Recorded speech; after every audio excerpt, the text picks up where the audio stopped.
Saya sudah buatin konten yang luar biasa detail. Kalau masih belum bisa saja atau ada komen yang bikin nyinyir, ini tentu sungguh nekat yang luar biasa.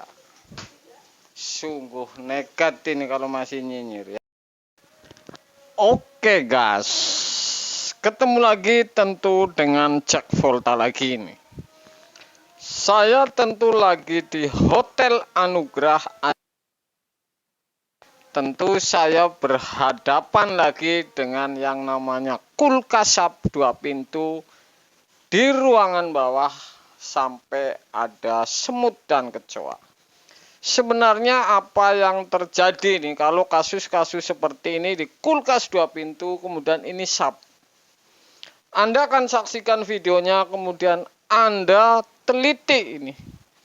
Yang saya tuju, yang saya pegang pertama, yang saya ukur ini apanya ini. Jadi di bawah tidak dingin, di atas tentu ada pengeblokan es. Mudah-mudahan Anda bisa tonton video ini, kemudian bisa dandan sendiri atau untuk para pemula ini menjadi luar biasa, tidak sampai jual kambing, sapi, bahkan kayu di ladang Anda, karena ini ilmu gratis untuk Anda guys. Salah satu ciri kalau di ruangan bawah tidak dingin, di atas ini dingin, tentu di belakang Anda lihat ada yang namanya penampungan air. Kalau ini kosong, ini sudah pasti karena bekuan es sehingga pembuangan air ini tidak bisa tembus ke bawah ini, bawah belakang. Jadi ciri-cirinya satu seperti itu. Kemudian bawah tentu ini tidak dingin. Kalau ada blok yang nutup di ruangan atas, angin ke bawah ataupun air karena apa, lubang air ini ketutup es, sehingga ciri-ciri utama di belakang ini tentu bawah penampungan air tidak ada air. Anda saksikan ini. Oke. Anda bisa saksikan ini. Jadi ini ngeblok, ini sudah dicabut ini. Sebelum saya datang ini suruh dicabut. Saya akan sirami. Oke. Iya. Enggak wis jorno bae lah kataran alate kuwi wis digawan. Oke. Saya sirami.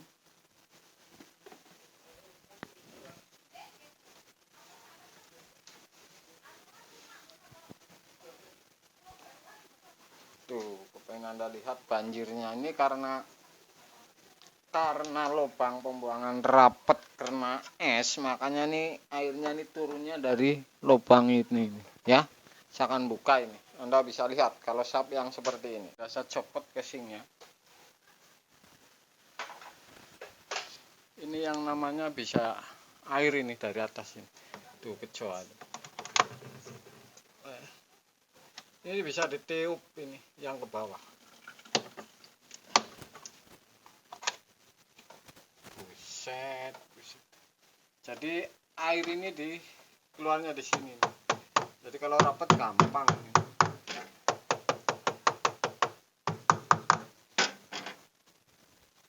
Kalau rapat ini gampang. Saya siram misalkan.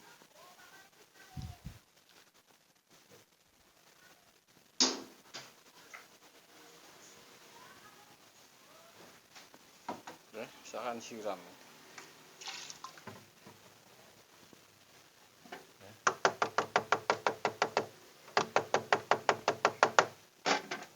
Luar.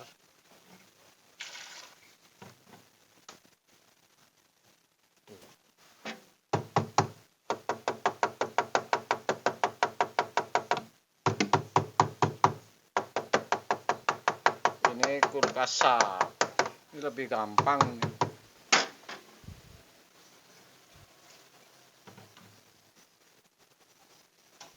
Oke guys, saya sudah bilang bolak-balik. Kalau sap ini lembab ini karena di ruangan atas. Oke, timer ini lembab. Saya akan buktikan kepada Anda bahwa seperti ini luar biasa kalau khusus sap. Saya akan lihatin kepada Anda bahwa timer sub ini sering masalah karena lembab. Saya akan unjukin kepada Anda bahwa ini benar atau tidak. Kenapa saya selalu kalau di atas 7 tahun ini ganti timer ini. Timernya 14. Anda akan saksikan.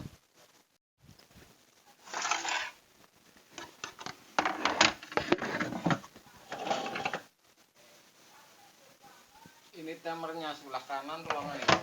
Saya akan lihatin kepada Anda bahwa timernya ini seperti ini. Ya. Kalau sudah seperti ini paling rawan ini. Kalau sudah seperti ini paling super rawan ini. Bisa motoran putus, bisa. Pokoknya lembab lah intinya karena kena dingin ini. Di ruangan bawah ini lewatnya angin ya. Jadi saya pasti ganti nih 14 ini kalau sub seperti ini. Kalau termostat pasti masih bagus. Jadi ini khusus timer ini yang jadi masalah kalau sub di atas 7 tahun. Saya akan ganti dan saya akan tes heaternya bahwa hidup atau tidak ini ya. Ini untuk bukti karena saya bilang seperti itu sering sub ini lembab. Ini saya dapat bukti ini. Jadi timer ini di sini kalau udah di depan ruangan bawah saya copot bautnya.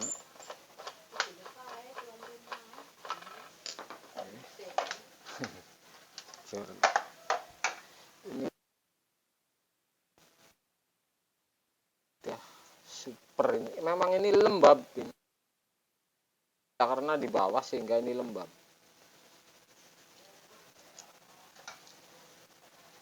Dan ini peringatan bahwa ini timer 14 ini ya. Takutnya salah. Oke. Mungkin ini bisa jadi diukur masih nyambung, tapi sudah lembab karena dingin atau air kalau sudah ber-7 tahun ke atas. Jadi saya sudah ganti. Saya bawain. Oke. Ini masangnya gampang ini karena sudah ada garis. Saya akan lapin dulu. Intinya masangnya gampang lah. Saya akan lapin dulu karena sudah saya ganti nih. Jadi untuk bukti nih. Kalau kasus-kasus sub seperti ini, saya akan pasang.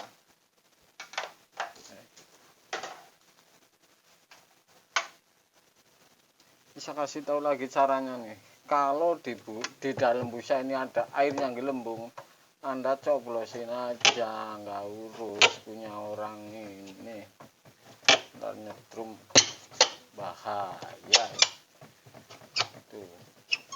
Jadi airnya itu di dalam busa, jadi nggak bakalan keluar kalau nggak dibolongin seperti ini. Saya akan sambung.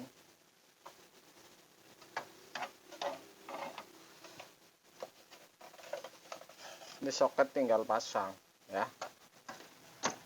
Jadi seperti itu guys.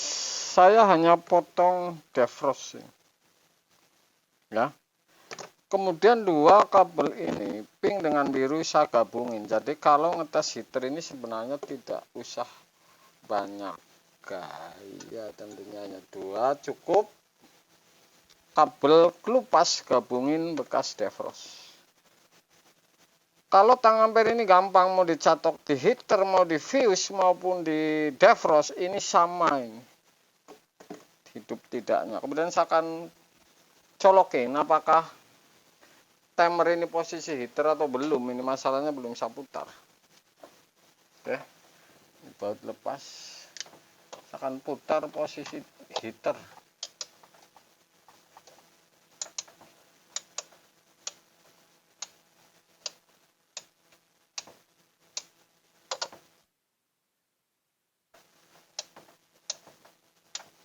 Jadi kalau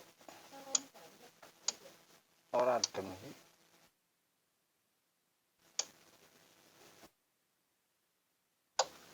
oke, kalau misalkan posisi heater, kipas dan kompresor ini tidak mutar ciri-cirinya. Saya akan tes colokin.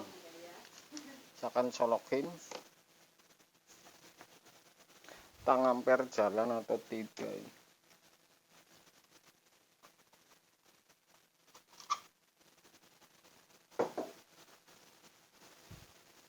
Oke, sudah saya colokin. Kemudian tang ampere jalan ya. Jadi tang ampere ini jalan, artinya heater ini hidup, fuse dan heater ini hidup. Nggak usah diraba, ini hidup. Kalau pecah kemudian filamennya ini berserakan, kacanya pecah, ini timbul ampere. Jadi ciri-cirinya seperti itu. Oke, ini sudah pasti heater ini bekerja ini. Jadi seperti itu guys, posisi heater ini, kipas kompresor tidak hidup. Oke, sudah saya pasang defrost ini.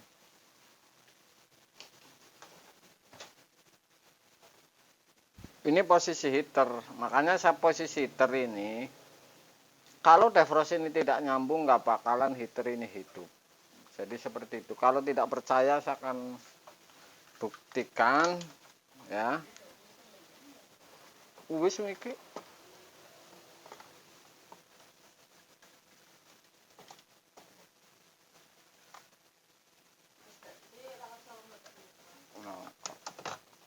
Tuh. Kalau defrost tidak nyambung, timer posisi heater ini tetap saja heater tidak hidup karena kiriman setrum ini ke defrost ini dari timer ini putus di defrost karena tidak nyambung. Ini buktinya. Oke. Saya akan pindah ke heater ini.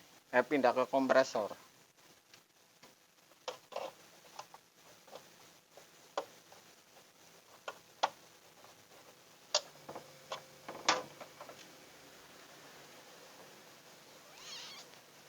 Kompresor hidup, kipas hidup. Ini tandanya pindah ke kompresor. Ini jelas dingin, awalnya ini dingin. Jadi seperti itu. Ya.